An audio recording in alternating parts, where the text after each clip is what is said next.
Welcome to Intention to Treat from the New England Journal of Medicine. I'm Rachel Gottbaum.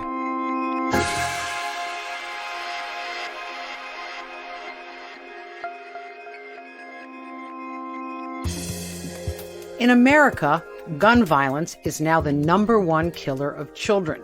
For decades, since the mass shooting at Columbine High School in Colorado, schools across the country have conducted active shooter drills in hopes of preparing students and teachers for a possible firearm attack.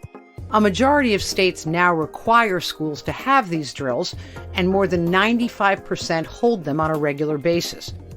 But there's little research into whether these active shooter drills in schools are effective or whether they may in fact be causing harm to kids. You know, your brain does not know the difference between a drill and an active shooter in your building because the sounds are scary. There's banging, there's yelling, there's screaming. There are some drills where people are dressed in combat outfits and they're pointing guns at people and there's blood on their clothing and they really go all out. Today on Intention to Treat from the New England Journal of Medicine, school shooter drills. What do we really know about them? We start our story with two sisters. Both have experience with active shooter drills in schools and share a legacy of gun violence.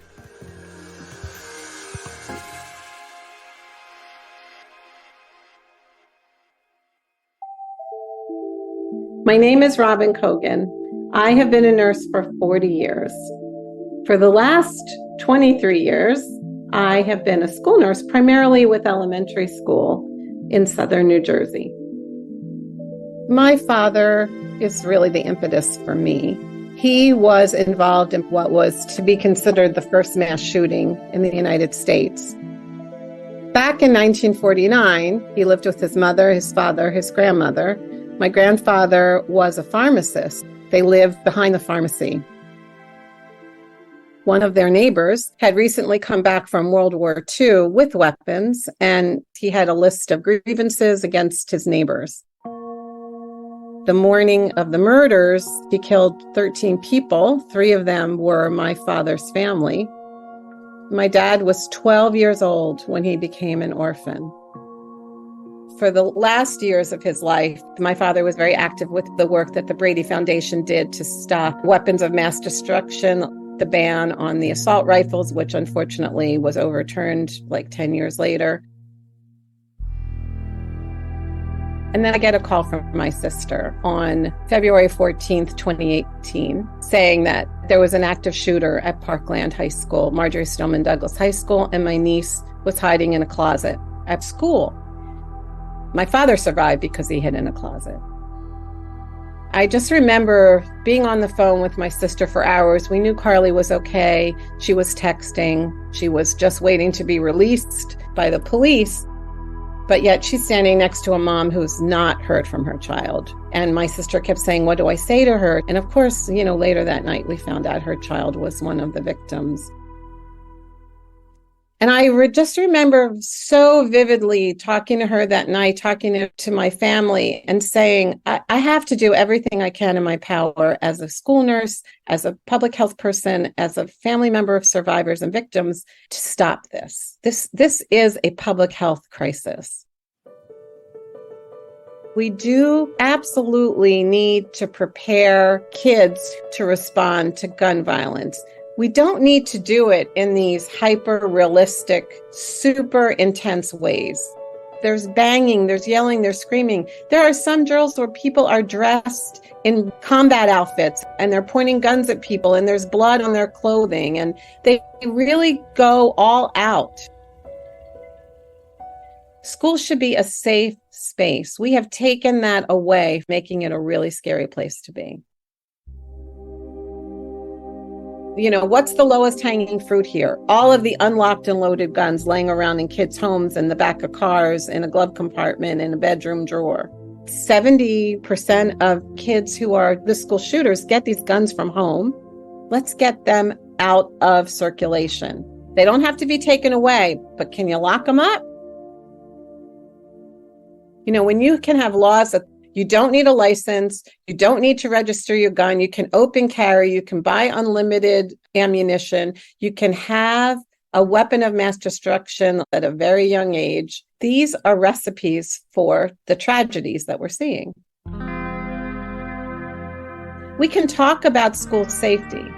We can do tabletop drills. We can talk about bigger issues like school belongingness, school connectedness. We can create safety nets for kids who are really outliers, who are having difficulty or are going through a crisis. We can make sure that students who have concerning behaviors are identified. We cannot traumatize our kids to try to keep them safe, because that trauma continues throughout their life. My name is Mary Novell. I was a teacher for about 25 years. We raised our family in Parkland, Florida, and both of my children grew up going to the Parkland schools.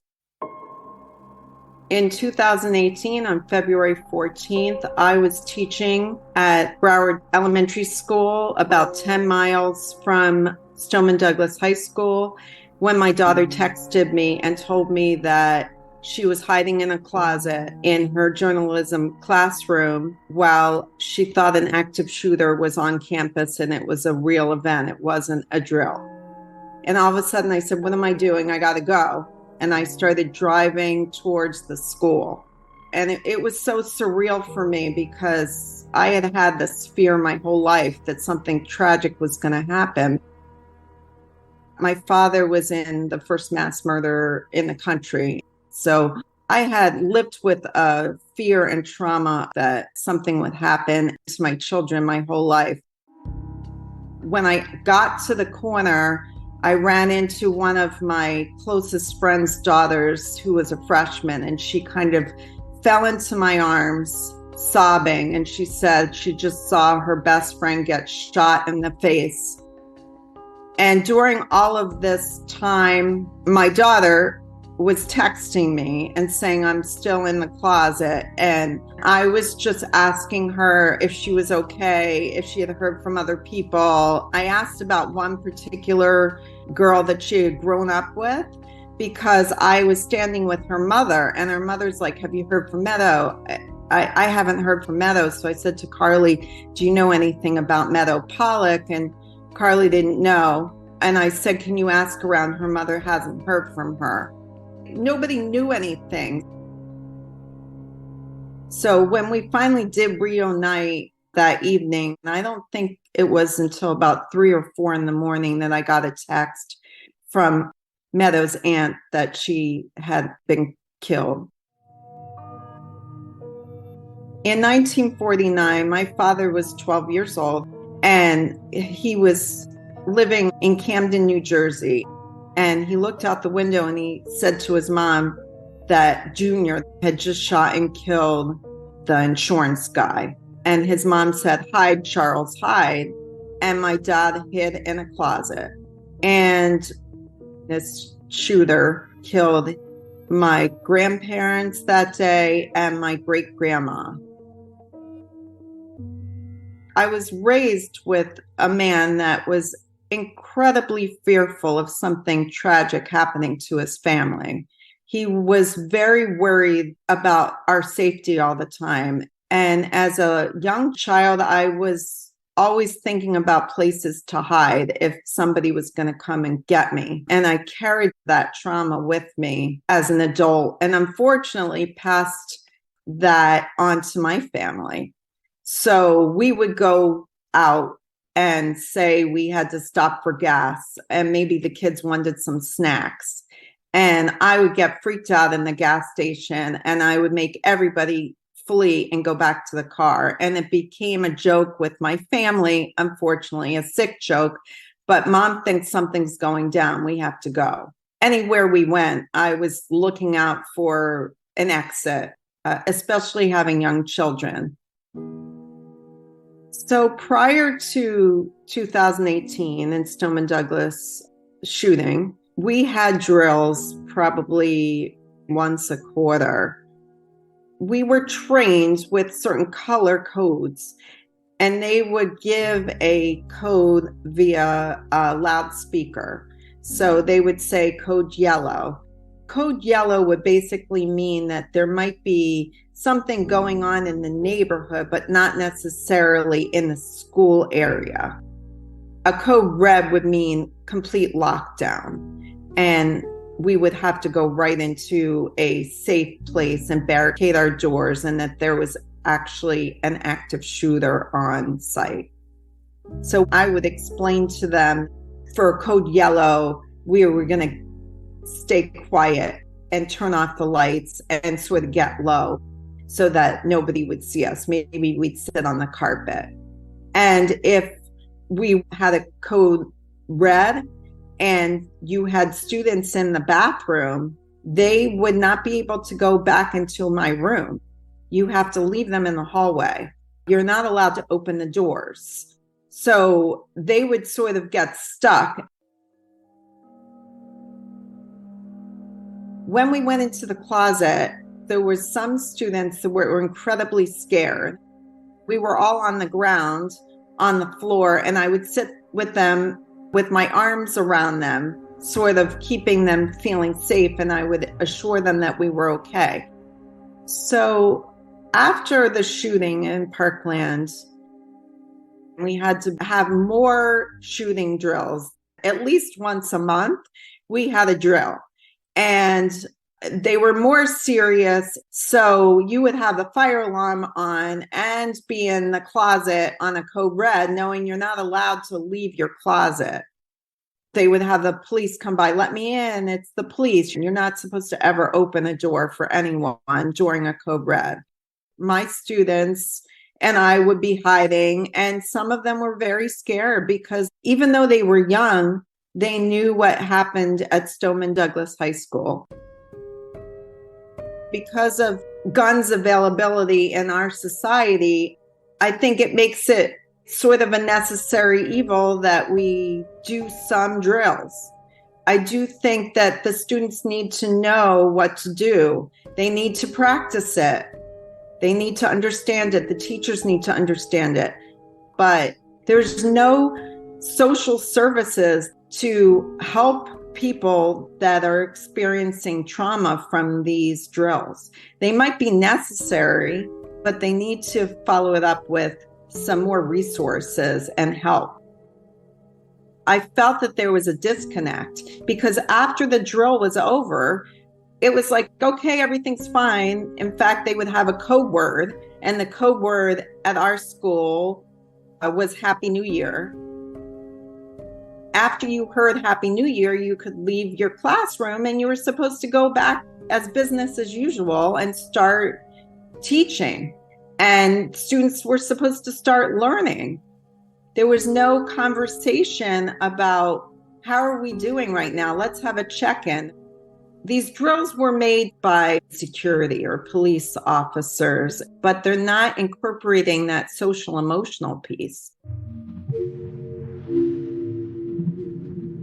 I always felt like there was something wrong, that I was so fearful about the bad guys coming and where to hide. And now everybody's finding a place to hide. I guess that's just become our life in America now.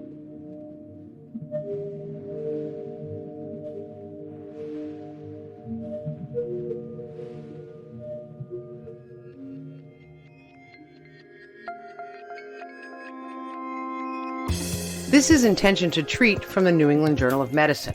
I'm Rachel Gottbaum. We're now joined by Dr. Cornelia Griggs. She's a pediatric trauma surgeon and education director of the Center for Gun Violence Prevention at Massachusetts General Hospital, and also David Riedman. He's a data scientist and founder of the K-12 School Shooting Database. David Riedman, I'd like to start with you. You were working as a consultant for Homeland Security and then began doing research into school shootings. Why? I was at the Naval Postgraduate School in 2018, working on a Homeland Security think tank project. And in the midst of that program, thinking about the future threats to our country, the Parkland shooting happened. My background was working on terrorism and intelligence investigations. And we have very clear checklists and procedures for how to identify somebody that may be going down the road to commit a terrorist attack. And it seemed like a similar framework could easily be applied to preventing school shootings. And that's when I realized that there was no information about school shootings. And that took me down the path of gathering as much data as possible. There have been more than 2,400 different shootings at schools back to 1966. It is now an American issue. Dr. Cornelia Griggs, I'd like to turn to you now. You have lived experience with this in your day-to-day clinical work. Tell us how you got into gun violence prevention research. I'm a pediatric surgeon, and I got sick of taking care of kids who were getting injured by bullet wounds and began to feel that as a physician and as a parent and a human, I had an obligation to work on prevention, not just treating traumatic injuries. Then I wrote an op-ed with my partner, Peter Masiakos, and I told the story of how heartbreaking it is to look a mother in the eye and tell her that we did everything, but we could not save the life of her child who was unnecessarily killed by gun violence. And that struck a really strong chord with the medical community that felt really helpless as a collective. When we first started talking about doing gun violence prevention research at MGH, there were very few government-funded grants that even acknowledged gun violence as a public health issue. And I think normalizing this conversation in the context of healthcare was a big paradigm shift, because when we know that something is the number one killer of children in the United States, we need to activate the healthcare community. David Reedman, can you explain the Dickey Amendment that essentially banned federal funding of gun prevention research because it would impact gun sales? In 1996, the Dickey Amendment essentially prevented the CDC from using any of its funding for anything that related to gun violence research. We never built the research institutions that would be studying all of the aspects of this problem, from systemic gun violence to suicides, to intimate partner violence, to mass shootings in schools. There would be research institutions that would have carved out niches and would be gathering this information.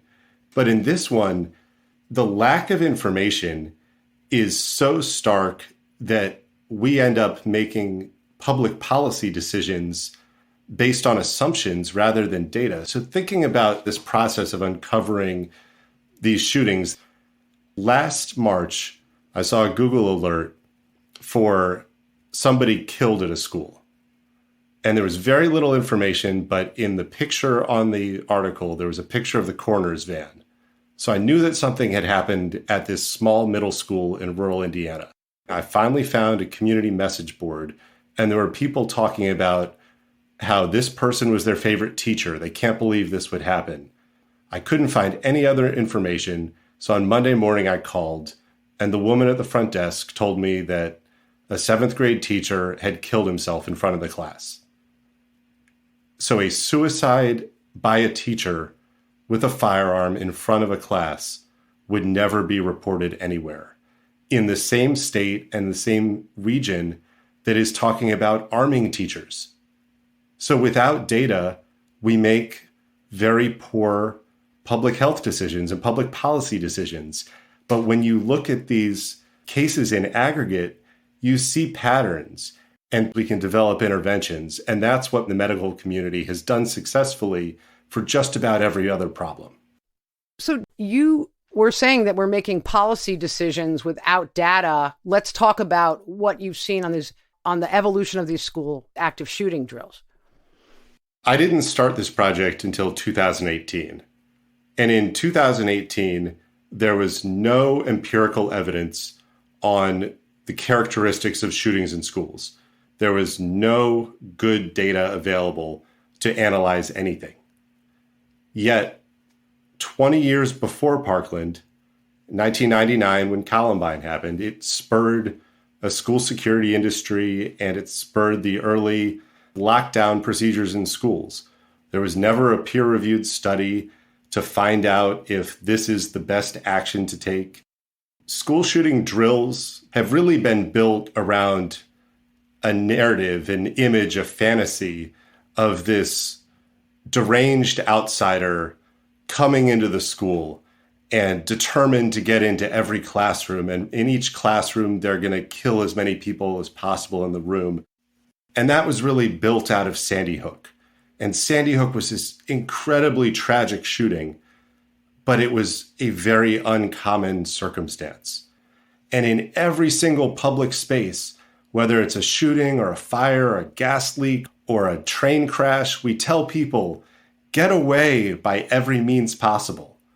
But somehow, without any evidence behind it, students are being told, sit quietly in your classroom, even though danger is here, even though somebody is coming here specifically for you.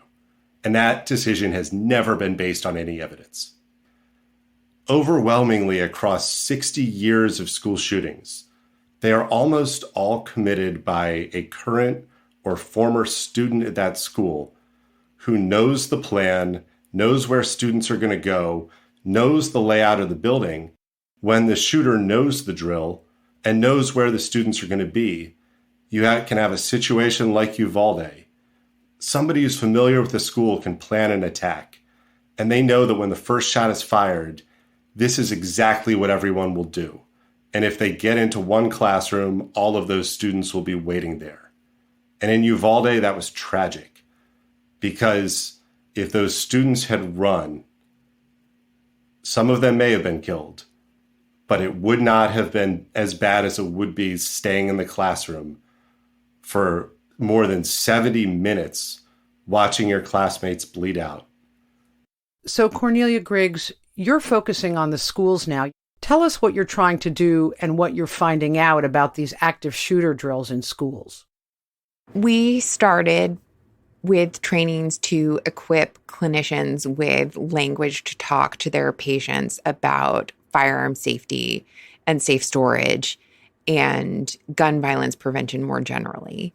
And when we started to think about how we could get that kind of curriculum into schools, we immediately jumped to the idea of working with school nurses. And nurses are telling us that they are walking away from situations where there are hyper-realistic active shooter drills, and they themselves are traumatized by the experience. And they are watching the children be traumatized by the experience. They are telling us that they see preschool-aged children go home and tell their parents that there was a shooter at school today. And they are telling us in some situations that they feel a gun violence incident at their school, if it hasn't already happened yet, feels inevitable. And there is a lot of concern about the long-term and harmful psychological effects of hyper-realistic active shooter drills, and that they are in many instances likely to be much more harmful in the long term than helpful in any kind of realistic scenario. And I think we need to understand what works before we widely implement something without understanding the long-term consequences. So, David Riedman, do you think we should have these drills? How prevalent are they? And what do you see that's needed? One of the first things to do with any school security plan is look at prior incidents and say, how many times would this have been helpful? So last year, there were 305 different shootings at a school. 2 of them were deliberate attacks. The other 303 were a time when a gun was fired. And in that moment, students hear gunshots, teachers hear gunshots, the school goes into lockdown, usually for hours, for 3, 4, 5, 6 hours. And because everyone heard that gunshot, they think that it is the real thing. They're texting their parents, I love you, goodbye. But in reality, what we can see from data is that the most common situation to happen at a school is a fight that escalates. There are more teenagers carrying weapons than there have been at previous points in history. And when there's a conflict, these conflicts are turning into shootings. And the shooter almost always runs immediately. So there's no threat at the school anymore. But we only have one plan for when a shot is fired, and that's lockdown. On the other end, when there is a deliberate attack, there have been 230 of those since 1966. They don't all happen in the classroom. But because Sandy Hook was a shooting in the classroom, everybody gravitated towards every shooting being a shooting in the classroom. And so we've created a plan around one scenario. In fact, we have a much more complex landscape of different scenarios. And if you look at each one in detail, getting away from the school, getting as many people away from the school as fast as possible is almost always the best thing that you can do. So, Cornelia Griggs, what's wrong with this lockdown mentality or what David Riedman is saying? The nurses that we spoke to as part of my research expressed over and over again that there is a mental health crisis unfolding for young people and that we are ignoring the fundamental drivers of gun violence. And when there is a gun violence incident in a school, that what these children want and what they need is their community, and they need to feel held and supported by their community. And when you put something in place in schools that feels perfunctory and ineffectual, you are likely causing more damage for the people who are going to school in that building or working in that building than you are alleviating any sense of fear. So what are you trying to do in these schools? The nurses that we have surveyed, what we have learned is that gun violence is at the top of their minds in terms of being a concern for their students and their daily lives in school. And the goal of our work is to train them to feel empowered to have these conversations in schools, to talk to parents, families, and students about firearm safety counseling, safe storage, gun violence prevention in the community, that we can change the conversation and we can take them from a place of feeling like sitting ducks who are showing up to school every day, just waiting for an active shooter to enter their school. And school nurses are the perfect people to deliver this message for students and families because they are trusted members of the community and they're a friendly face that the students see every day that they come to when they are hurt and injured. And they're often the first call to parents when a child is suffering from any kind of ailment, whether it's a headache or whether it's coming to the school nurse because they are afraid that they have a family member who is depressed and dangerous and has access to a loaded weapon. Or there's a very young child who shows up in the nurse's office for an otherwise common complaint and is sharing a picture of themselves holding a loaded weapon.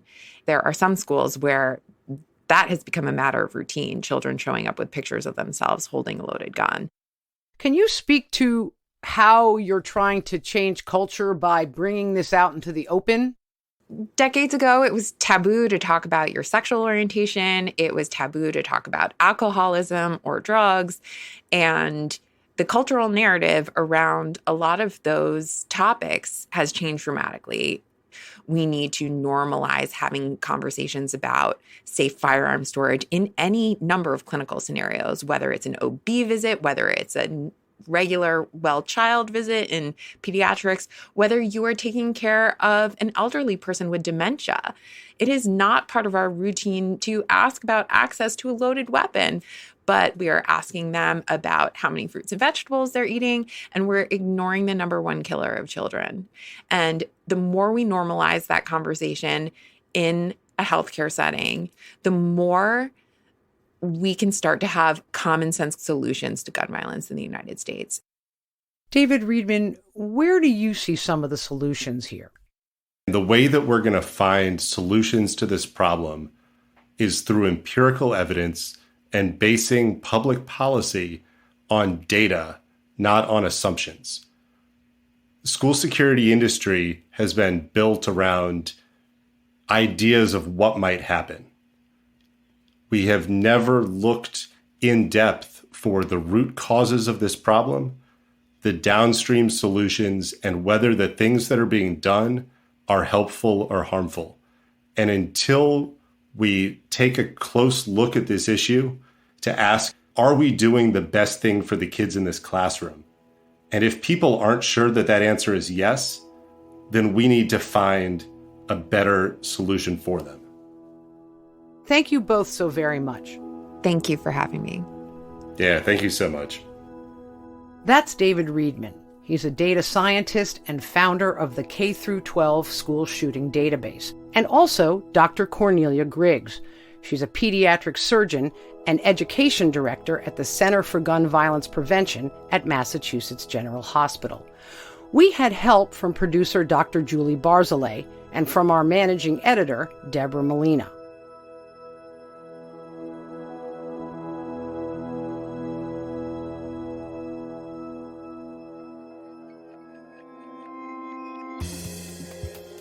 This is Intention to Treat from the New England Journal of Medicine. Next time, long COVID. Do we have an understanding of what it is? I'm just tired all the time and I feel as if I'm sick every day. I have an ongoing cough, I have tachycardia and palpitations, I have gastric pain and distress. I still have some brain fog, and it's really sad and discouraging to have this thing kind of hit me and then have it totally change your life. That's next time on Intention to Treat from the New England Journal of Medicine. I'm Rachel Gottbaum.